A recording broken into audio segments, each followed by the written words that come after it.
Welcome to the Steady On Stronger Together podcast. I am your host, Angie Bauman.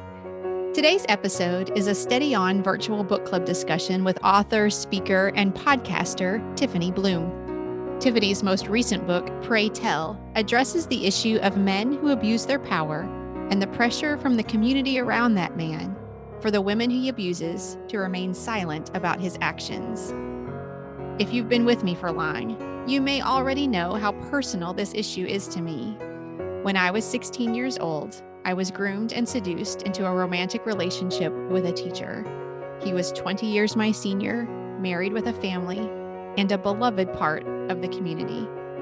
The situation with him was difficult, of course, but the response of the people in the town who sought to villainize me to protect his reputation and their image of who they thought he was devastating and life-altering.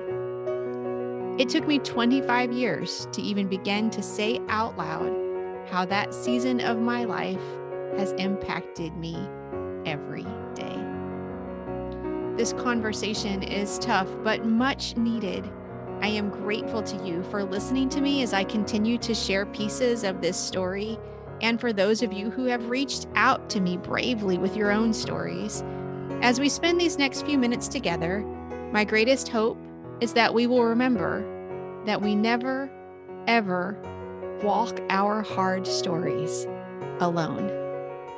Let's listen in.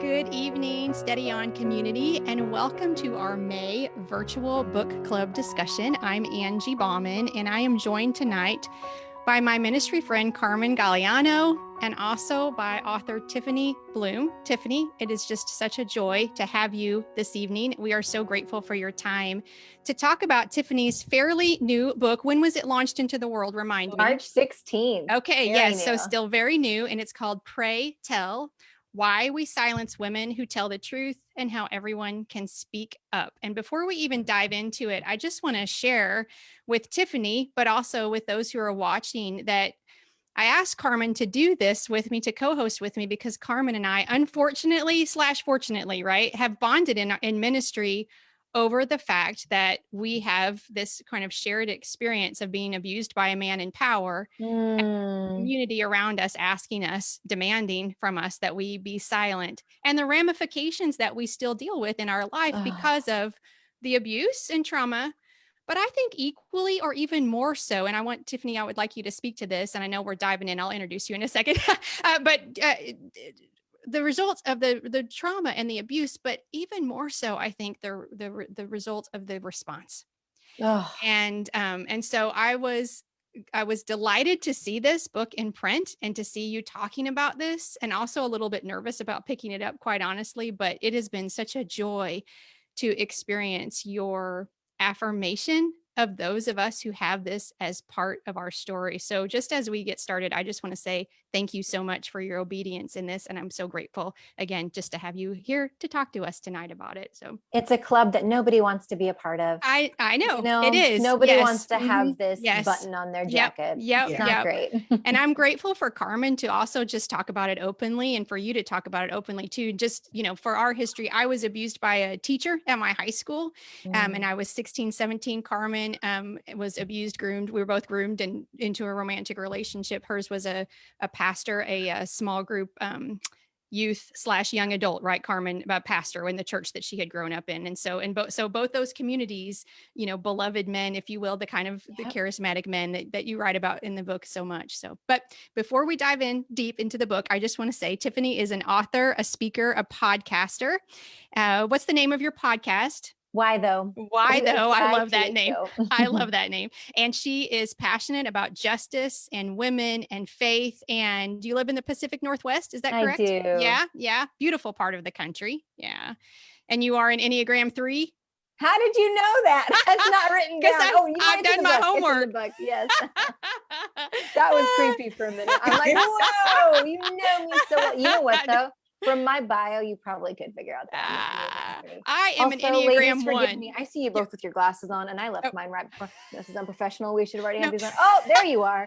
There's everybody. You guys look great For tonight. those who like Enneagrams, I am an Enneagram 1. Carmen, do you even do Enneagrams? I don't even know. I am a 2. Oh, you are? Ooh, okay. All right. 1, 2, So 3. we're We got like it all here. We're all represented. We're well represented. We're the mind? Are we the mind or the I heart? think we're the heart. Okay. We're the all heart. right. 1, 2, okay. 3. Well, Yeah. good for us, right? Yeah. Oh, so something that you wrote about in the book that just really stood out to me, and I just want to kind of start here, is this. It's your quote. Do you like it when people quote your book back to you? Is that a little scary? Like, what did I write? It's very humbling. It's really humbling in the best way possible. It said this. It said, no woman should be forced to set herself on fire to keep those who harm her warm. And I actually rewrote that in my own words because that just resonated with me so much. And I wanted to kind of camp right there and ask if you would kind of unpack that for us a little bit. What does it mean to you for a woman to set herself on fire so that those who harm her can stay warm? Will you tell us what you mean by that a little bit? Yeah, it's a dichotomous existence where a woman feels both indebted to the man who is benevolent, kind, and generous to her, as well as exploited. Her loyalty is exploited, perhaps her reputation, body, finances.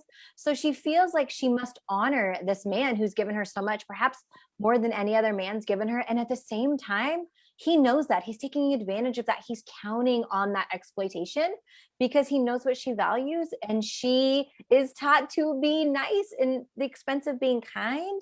And so here she is left to fight for feeling any sort of normalcy. So she feels like she has to just withstand the heat, and she doesn't deserve it. And here's the thing about grooming, which you guys both know so well, is it's such a slow process that you begin to normalize this existence and these interactions and behaviors, so much so that nothing feels amiss or aloof or wrong until it's too late, until your loyalty to your convictions has to outweigh your loyalty to a predator, to an abuser of power. Yeah.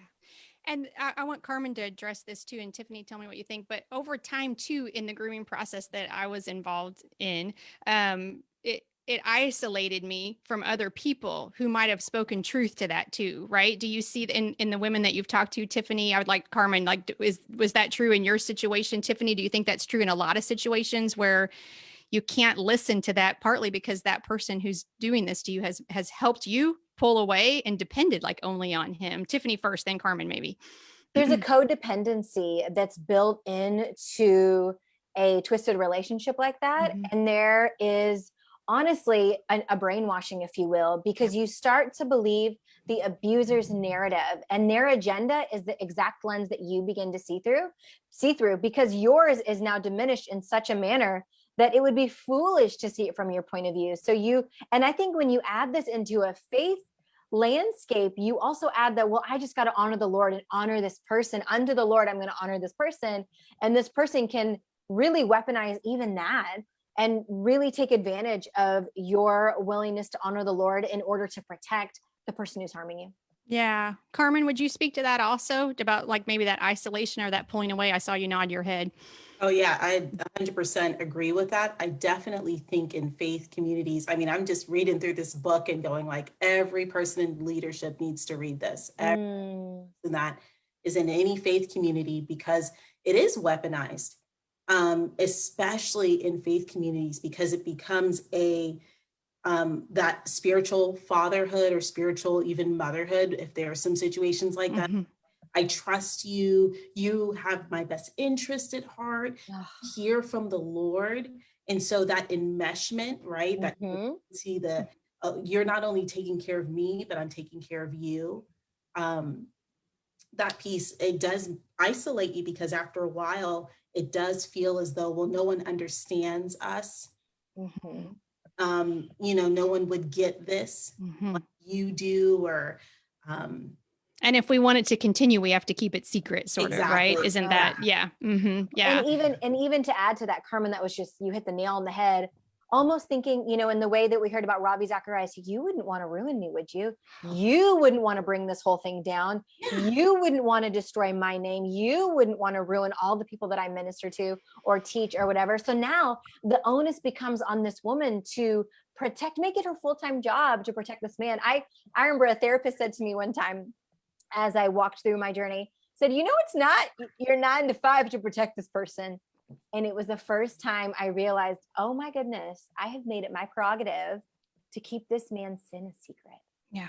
And responsibility, not just prerogative, I would add, like responsibility, or like if I do this wrong, then the whole thing is going to fall apart. While I think for me, I had this tension the whole time that I knew that something about this wasn't quite right, but everything he said made me feel like, that I should push through that, if you will, and trust him. And I was 16, so also, what do you know about those kind of relationships, even at 16? And I really appreciate one thing. I want to hit on something Carmen said, because the book and what we're talking about tonight is really about men in power and women who are subject to that, if I can say it that way. But we recognize that this doesn't only happen that way. And so it happens, I think, probably with same sex in different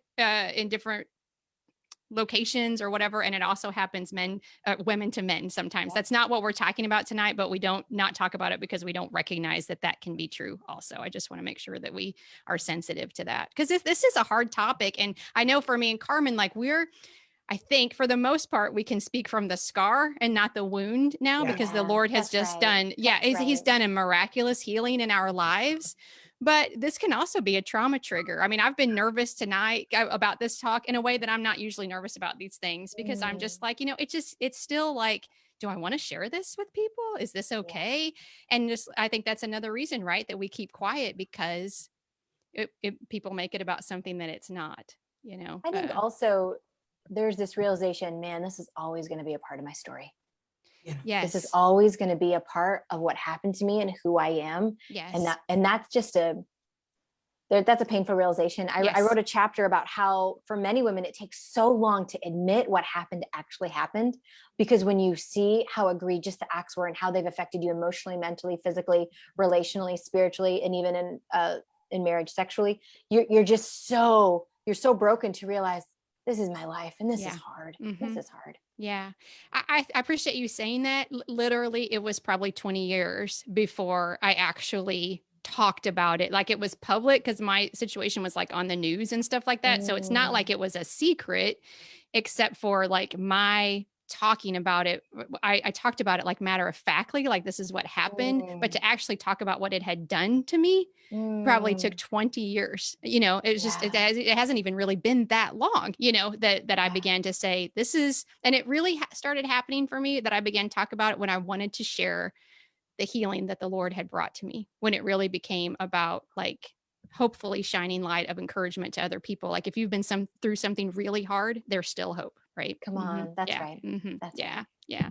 So what do you think people are afraid of losing? Can I say it that way? If someone in power is revealed as an abuser? Because I know in my situation, and Carmen, he was a band director, and our band was really popular and everybody liked it. There was this community spirit around it. And it was like, we won awards and we got to travel places and all that. And there was this like little rural community high school, and kind of like the band was the thing, and so I know, like, they didn't want this to be true. I know this, I don't excuse it, but I know it. They didn't want it to be true, because then this like fun thing that brought us together, it was like dependent upon him. And if he went away, then I think they were afraid that it went away. But what's underneath that? What are we afraid of losing if the truth comes out? Yeah.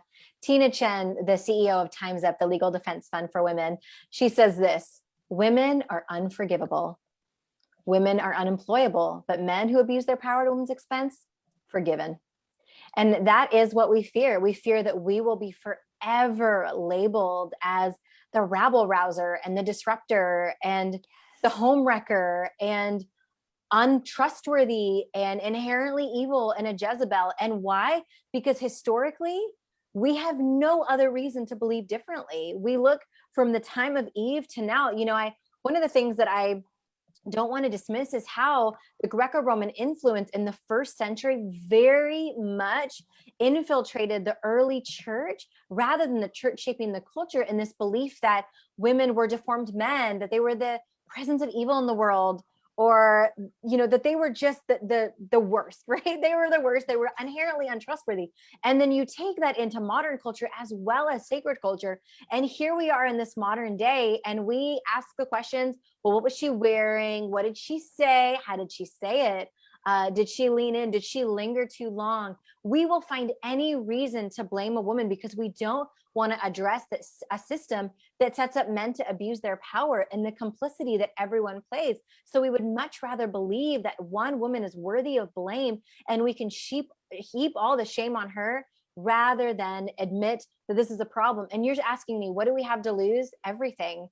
Financially, we can lose everything. The trajectory of our life. In fact, Angie, Carmen, did you know this? And I found this research after Pray Tell went to print, but it is not a woman's education or her resources or her connections that will determine her trajectory in her life.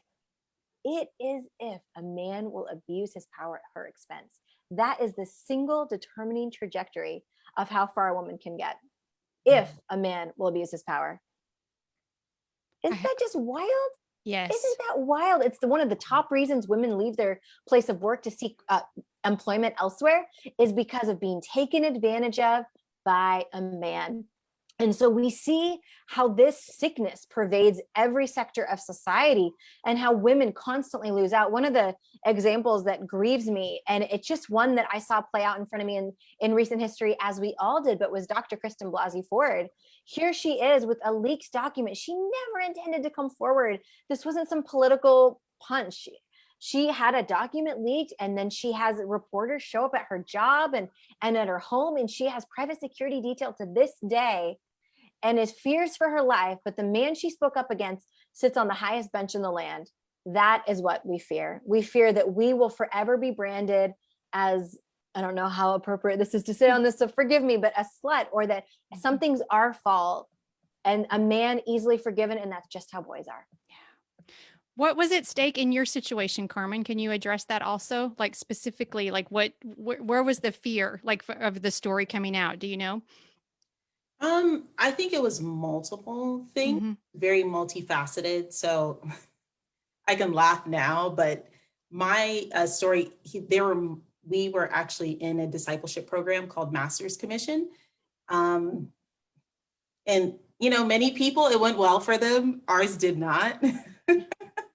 But because there were so many other young women, the church, so it was several of us that as this unfolded. But I think what was really at stake was the notoriety of the program and the church itself. So it had nothing to do with us. In fact, I think I was in my early 20s, suing a church or going again, wasn't even in my mind. And because I think the leadership and even him, they all knew that it was very casual, the kind of discussion of it. Hey, let's continue the program. I mean, they just went ahead and switched directors and continued through the year. And just kind of like everyone, it's going to be fine. Sometimes this happens in ministry. I mean, that's what the senior leader said. Sometimes this happens in ministry. Does that make your blood boil, Tiffany? Oh my gosh.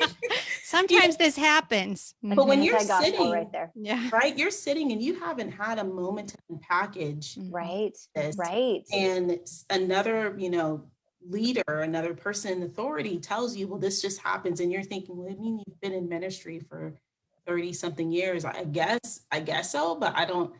And I think that was the biggest thing, was not even, it was what could happen. Will these parents, will these parents sue us? Well, eventually our church went under a lawsuit, but it wasn't necessarily for us, but they did. And that was attached to some of those documents was what happened. There's a pressure that comes, right, Tiffany? I think this is true. There's a pressure that comes when people are afraid of, the women lose something, but the people that are close to this person also, right? If they come down from power or whatever, they lose something too. And so there's this, I think about it now because, I was called a homewrecker and a whore. This man was 20 years older than me, right? And I can still remember the sting of that. And now it's almost like, I was a teenage, how could that have been equated at that time for that group of people? And yet somehow it was, right? Because because of the threat of losing something that they had held dear. or being Yeah. wrong, maybe, I don't know, being a bad judge of character. Maybe Tiffany, you can speak to that too. Like, is it a personal thing for them too? Like, I don't want to have gotten this so wrong, so this can't be true. That's right. It's called the just world hypothesis, where we have to believe a woman brought this upon herself, because if she didn't, if somebody groomed her, if somebody sought her out, then that could happen to me. So the world is just as it should be. And also, another reason we employ that just world hypothesis is not only do we want to believe that bad things happen to good people, we also don't want to believe that we gave allegiance and trust to someone who didn't deserve it. Yeah. We don't want to believe that this good person is capable of bad things. Two things at play there. Number one, confirmation bias. We'll mine our own brains looking for reasons to agree with our first impression. 80% of us can't change our first impression of somebody. If that person has been kind, benevolent, generous, charismatic band teacher, what have you, or a charismatic ministry leader at Master's Commission, we have a hard time changing that. And then in addition to that, we have the halo effect, where if we've decided somebody's good, they can only do good. But if we've decided somebody's bad, then we only believe they're capable of bad. We don't let that switch around. We are very finite in our beliefs about people. And I often joke that Shonda Rhimes has nailed this, because she creates characters and shows where somebody is capable of both good and bad in the same episode. And so are we. We see this in scripture, but we're conditioned even at a young age to read scripture as David was good, Bathsheba was bad. So-and-so was good, so-and-so was bad. But that is not reality. No. We're three women who did not go looking for trouble, yet our entire lives were appended. Trajectory completely changed because of someone else's choices. Yes. Right. Yeah. Well, I know you hit on this just a little bit ago, but I want to ask more specifically about like abuse of power within the church and our faith communities. How are we misusing scripture or church tradition, some of those things, as we sort of like deal with some of these issues that come up, like to justify protecting a culture of silence, if you will? Would you speak to that just a little bit? Oh my grace, what a fun thing to talk about. I'm like, where do I start? Excuse me. Okay. First, I want to just speak to this overall idea that silence is somehow spiritual or holy or righteous. That if you stay silent, that is a sign of maturity. And that is so toxic, harmful, and abusive in itself. And that isn't in scripture anywhere, but it's this mantra gleaned from the stories of women who stayed silent. And in reality, that was what was right at the moment for them. That's not across the board what every woman should do, be, or embody. So a specific scripture I'd like to bring attention to is 1 Samuel 26. So we see David in a cave with Abishai, his armor bearer, and there's a sleeping Saul. And Abishai's like, dog, I can take him out in one foul swoop. And David says, what? Don't touch the Lord's anointed. Now, what he's referring to here is do not cause bodily harm to a sitting king, to a sitting politician, if you will. He isn't saying, I am not able to disagree publicly. David was known to disagree publicly with Saul's political positions, his religious positions. There was no hiding his disagreement. Yet somehow we have taken that passage and we have slapped it on every man in power as if he is immune from dissent or immune from accusations. And anyone who would dare speak up is reminded, don't touch the Lord's anointed. That was not a sticker you place across the lips of a whistleblower. That was talking about bodily harm to a sitting king in a cave in the Old Testament, in the ancient world.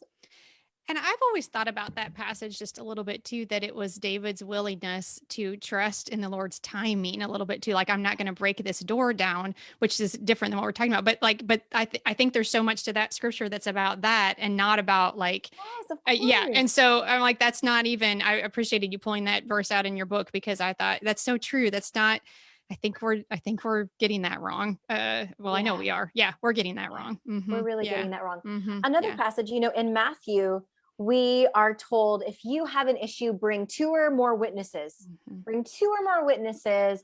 But what do we ask? We ask Matthew 18, oh, if you had an issue with this person who abused you, go to this person, as if that's the safest thing. You would never see this in corporate America. You would go to HR. You would never go to a superior and address an issue. What a great way to get yourself fired, harmed, gaslit, manipulated, et cetera, et cetera, et cetera. Yeah. Yet in the church, we're telling women to go to the man who abused them or harmed them. Put yourself back into harm's way and speak up? My gosh, no. We do go to the elders with our account. And here's the problem, Angie and Carmen, that really gets under my bonnet is we have turned 2 or 3 witnesses into 2 or 3 victims. We need evidence that this man has destroyed 2 or 3 lives. Yes. Witnesses, that could be your mama, that could be your daddy, that could be your husband, that could be your best friend. There's all kinds of witnesses to your trauma. But we don't want that. We want to know he's destroyed other people. And what do we do there? We hold up a man's accolades over a woman's accusation. We need 2 or 3 women, their testimony, to hold up the weight of one man's testimony. And that's why this anthem of the Me Too and Church Too movement is believe women. We're not saying believe women without evidence. We're saying hold up one woman's testimony to the equivalent that you would one man's. I just think about two things. One, if I had known if I had had some support to help me know, but also then I'm challenged still to say, where am I still struggling to speak up for myself or for others, right? Because I fall back into this. This is something that happens to me, and I'll be curious to Carmen respond to this too.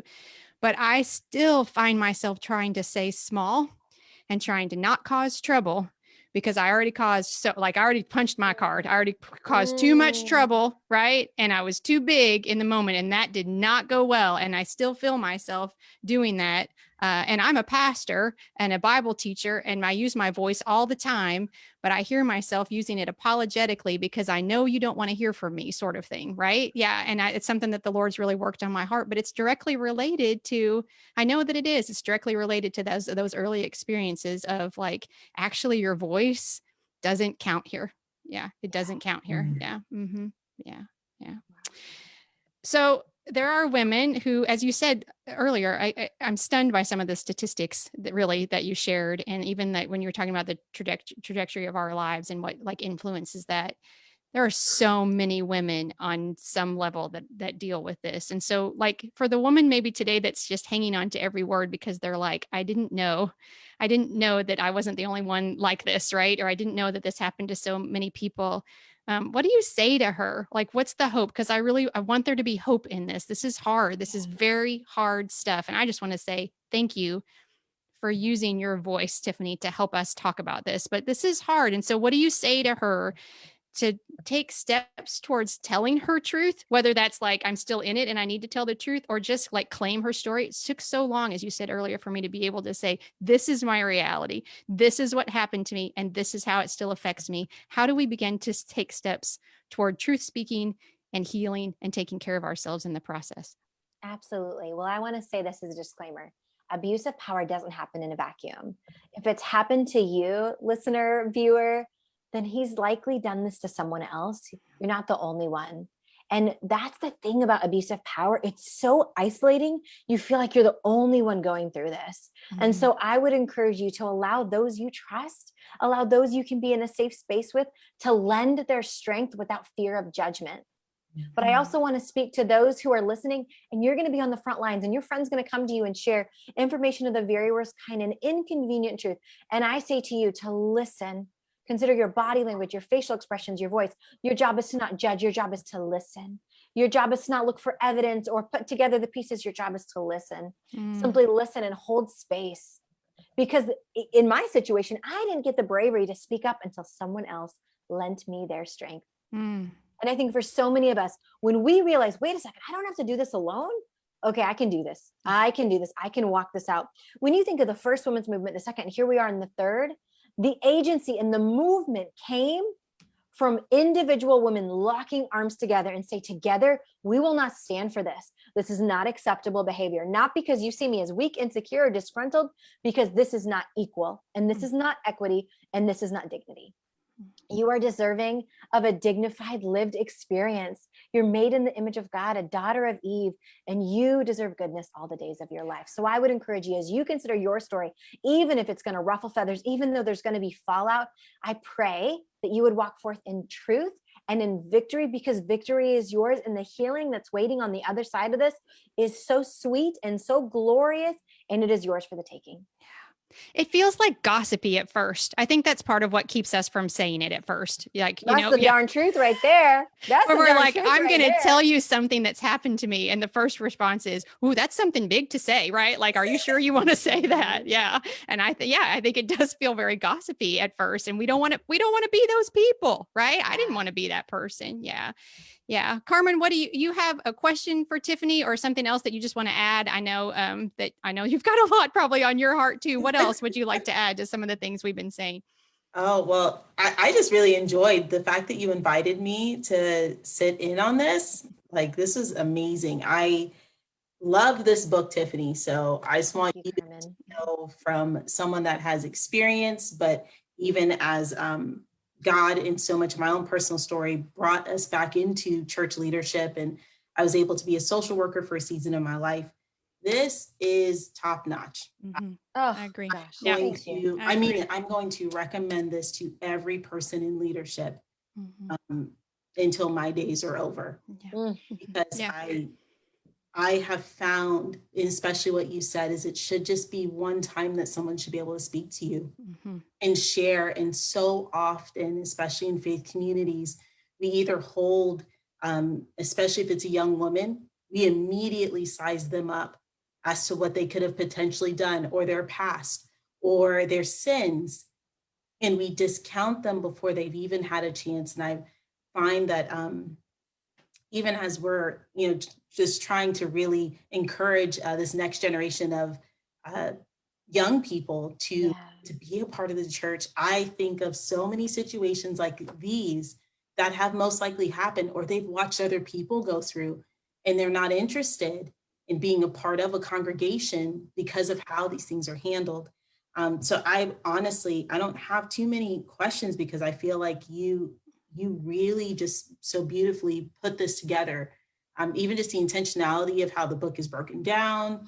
I really spent a lot of personal time in the it's not her fault. Because I really find so much that there is such an onus of these behaviors and it takes years. Yeah. I spoke to somebody else that was in the same program I was in, and just to hear her share that, what we haven't seen each other in over a decade into the 10 plus years. And still, like you said, Angie, 20 plus years, still trying to remind yourself, right? Because there's this kind of, well, you're 20, you're 22 or you're however old. And there's just an assumption that you're fully mature, you're fully emotionally stable or independent, that no one should need to fill these needs for you or meet you in these challenges, that you would have needed somebody like that in your life. So honestly, I don't really have any questions because I think it's beautifully written. And honestly, it's an honor. It is an honor to be able to sit at this Zoom table. Yes. Oh, you're making me cry, Carmen. My gosh. I'm like, yes. Thank you for I feel the same. I really did. Maybe I said this already, but as I was reading it, I just felt like my story was validated in a way that I had not experienced before, because I'd spent so long trying to make it be something else.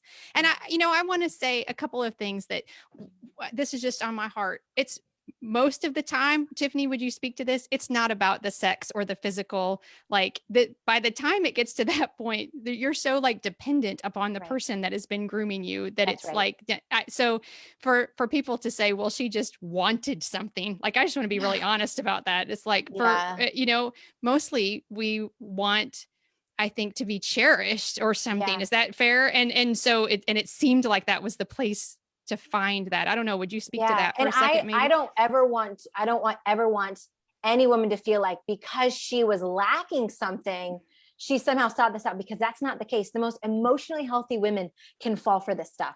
Emotionally healthy women are prey to this. So let's not ever say because a woman was, there was something she was missing and she needed.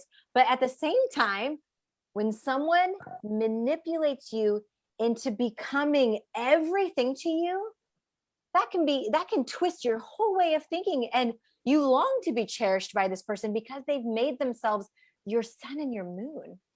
Yeah. Yeah. And the other thing I want to say is like some of the shame that I carried was from the abuse and the response, but then my behavior in my like late teen years isn't some behavior that I was proud of for a while because of, I know now it's because of brokenness and just feeling like I was so unworthy of anything. And I made some poor decisions and then I carried that. And so I just want to speak also to the woman who's like, yeah, but then I've done whatever, because some of that, it took me a long time to be like, that wasn't my natural like tendency to behave that way. But you're just, what is the word? You're just so lost. I was anyway. I can't put that on everyone, but just there's feelings of, I mean, you try to fill that sometimes in ways that aren't very helpful. Yeah. Yeah. Yeah. Yeah. So there's redemption for that as well. Yeah. There really is. Yeah. There really is. Before I let you go, I always close on this question and it's a little bit different so we can all exhale for just a second, but I love sharing resources. This is hard stuff. Thank you. And thank you for your grace, Tiffany, because I feel like my emotions have been just a little bit all over the place tonight. But I like to close on this question because I love to share resources. Is there anything in your life right now that you are listening to, reading, watching, anything goes? What's just encouraging you in your spiritual walk, keeping you connected with God right now? Well, the first one, I actually have it right here so I could show you because I know some people are watching. The Deeply Formed Life by Deeply Formed Life by Rich Villodas. Just so blessed by him. 5 transformative values to root us in the way of Jesus. And I love how he combines contemplative rhythms, racial justice, interior examination, sexual wholeness, and missional presence. So just every page, I mean, the intro, you could have stopped at the intro. It was that rich and good and savory. So that's been a really, really fun one. Reading, I'm in seminary right now. So I am reading the entire Bible in 10 weeks. So I haven't, so that is something I'm listening to it. Don't tell my professor. Okay. I'm listening to it rather than reading it. And I have gleaned, I've fallen in love with the Lord all over again. As if, it's like what version are you listening to right now? Can I ask? I'm listening to, I think it's just the NIV, but I'm really, really enjoying that. Yeah. And then lastly, I am listening to the Bible Binge. Are you guys familiar with that? Nope. It's a little bit lighthearted, but it is the Bible as if like like the pop culture channel. Oh yeah. Somebody from E is telling you about it. So it's very modernized. They're not in any way disrespectful to the scriptures, but it's a fun way to exegete the scriptures in a way that is making you think in a way that you wouldn't have before. Yeah. So even today they were talking about Adam and Eve and how the apple is still just it's almost its own character in the story of Adam and Eve, and how, we think of almost every fairy tale and there's an apple and it represents evil in it. And I was like, oh, never thought of that. It's Snow White and all these stories where an apple is still the thing. So that's it can be used to tempt her, right? That's the thing. Yeah, it's the ultimate temptress. So those are some things. That's listening to the Bible Binge, and then that book. That's great. That's great. Thank you again so much for your time tonight and for your willingness to tackle this hard subject. Can I ask before I let you go, was it hard to say yes to this assignment from the Lord? After I turned this manuscript in, I think that's when the panic set in. It was, I was brave behind my computer, you guys. I hear you. Yes. But when this was going to be sitting on bookshelves across the country, that was when I was like, okay, we're locked and loaded. There's no getting out of this. And there was some sleepless nights for sure of like, okay, Lord, what have we done? What have we done? And he said, you told the truth. You told the truth again. And have you felt his peace and his blessing as you've, launched it and talked about it? How has your soul been at peace about it? Because I know exactly the feeling that you're talking about. Yeah. Well, I just want to say part of my peace has come from an extensive legal review. So there's been a lot of peace in that. Good to have good people on your team. Yeah, good people on your team. Lawyers are reading through it, making sure that. Well, I think it's probably a little intimidating to realize you've written something that you need a team of lawyers to comb through. But yes, yeah, yeah. So that has been a source of peace. I will not lie to you, but peace from the divine has come it's come in obedience. Yeah. So much peace has come in obedience, and just continuing to talk about it and speak about this and do right by this story and do right by every woman's story. Yeah. You have done right by ours. I believe I can speak for both of us. And again, we just really appreciate you and your obedience. And for those watching tonight, thank you for watching. And those who pick this up later in podcast form, I pray that if nothing else, you can just know that you are loved and that you are good and that you are enough. And every story is redeemable. And just hold on to that hope, sister. And we will sign off for now. And until next time, peace. My deepest thanks to Tiffany Bluhm for her obedience in getting this message out into the world. I'm also filled with gratitude for my ministry friend, Carmen Galeano, who bravely continues to agree to share space with me as we talk about how this issue has affected both of our lives. Tiffany's book is Pray Tell: Why We Silence Women Who Tell the Truth and How Everyone Can Speak Up. Information about the book and where you can find more about Tiffany can be found in today's show notes. I so hope that what we talked about today isn't a part of your personal experience.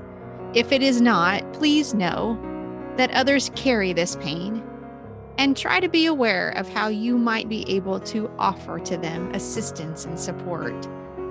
And if this is your story in some way, please know, believe, and know that there is no story that God cannot redeem. My life is living proof of that truth. Thank you so much for listening. I pray that wherever your day takes you, you are walking in the confident knowledge that you are a beloved, cherished child of God. Peace.